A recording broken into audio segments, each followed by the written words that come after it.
আমি শুভেন্দু অধিকারী ঈশ্বরের নামে শপথ করিতেছি যে বিধি দ্বারা স্থাপিত ভারতের সংবিধানের প্রতি আমি অকৃত্রিম নিষ্ঠা ও আনুগত্য পোষণ করিব। আমি ভারতের সার্বভৌমত্ব ও অখণ্ডতা রক্ষা করিব।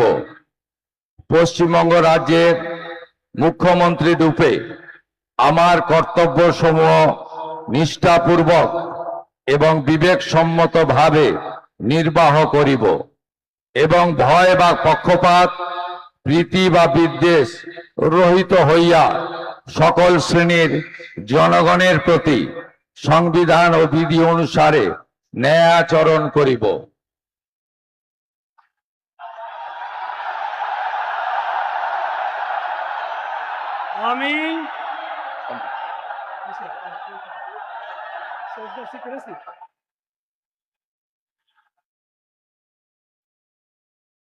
আমি শুভেন্দু অধিকারী ঈশ্বরের নামে শপথ করিতেছি যে পশ্চিমবঙ্গ রাজ্যের মুখ্যমন্ত্রী রূপে যে কোনো বিষয় যাহা আমার বিবেচনার জন্য আনিত হইবে বা আমি জ্ঞাত হইব, তাহা মুখ্যমন্ত্রী রূপে আমার কর্তব্য সমূহের যথাযথ নির্বাহের জন্য যেরূপ আবশ্যক হইতে পারে তদ্গতিকে আমি প্রত্যক্ষ বা পরোক্ষভাবে কোনো ব্যক্তি বা ব্যক্তিগণের নিকট জ্ঞাপন করিব না বা প্রকাশ করিব না।